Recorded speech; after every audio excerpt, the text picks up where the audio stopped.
At an unlicensed gold mine in Ghana, men in t-shirts, shorts and rubber boots wade through pools of muddy water laced with mercury, pull out rocks with bare hands and operate a rickety sluice as they search for the precious ore. The ramshackle mine is part of a booming business that is generating livelihoods and informal revenue streams for Ghana's economy, even as it harms miners' health, pollutes waterways, destroys forests and cocoa farms, and fuels crime.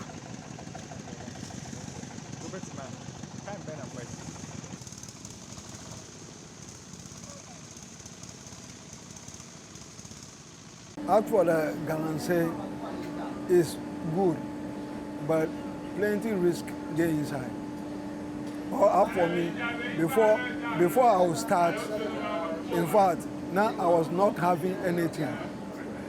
So I make myself say, no, me to have to go inside and get something. But the time entering inside, I get some about 60,000. So I go in and I took boys and we start doing the Galamsey. So I make myself say, no, me to have to go inside and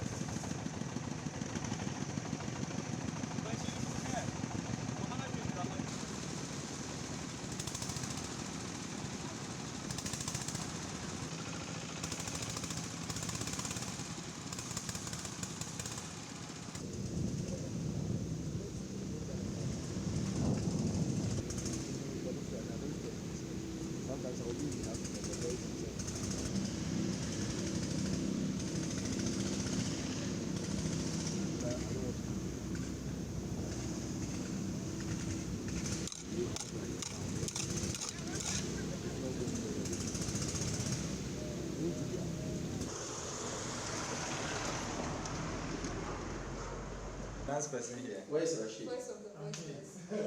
No, we have a finance advocate. The fundamental cause of illegal mining is getting a place for them to work. That's the main issue. So as far back as 1989, when small scale was legalized, the whole idea was that Minerals Commission should designate some lands block out areas so that geological survey can do the investigations. And for 3 decades, government upon government or government after government will not pay heed to it.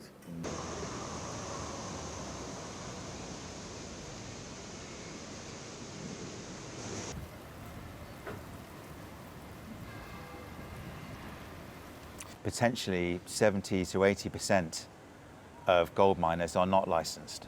So it's an industry that is very informal and it makes it easy for organized crime to get involved. But it's also because of the remote location of the mines, and a lot of them are on the international borders, particularly in the north. So they're in places that are inaccessible. It's easy. There's less government there. There's less government oversight. There's less patrols. So the location of the mines is convenient for organized crime groups.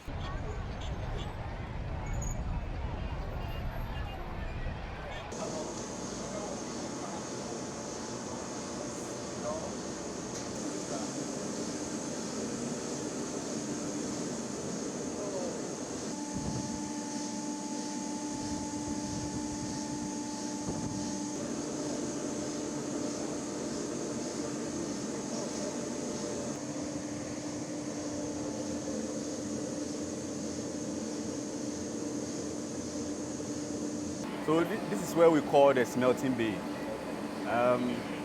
The process starts with the scale. When the miners come with the gold, we have to first weigh it so that we can get the initial weight. And then from there, we bring it to the smelting bay, where we add flaxes, basically saltpeter and then borax.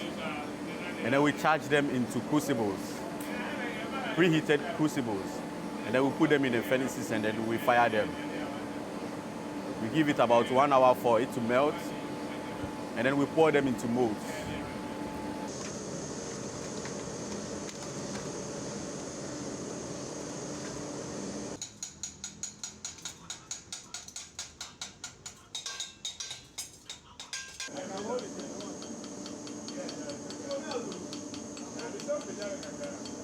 then it will grow. So then they will put it. That is how all grew about that. You know, see, yes.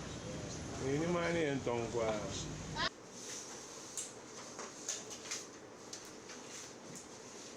Can he pack?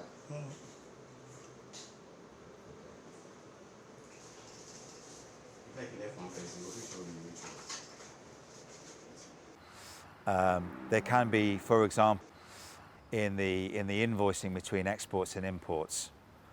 So the volume of gold reported to be exported out of Ghana is not the same amount up to the countries where it's going to, like Dubai. So there is a discrepancy between the volumes, demonstrating that there is smuggling involved and there is perhaps money laundering because there are differences in the data.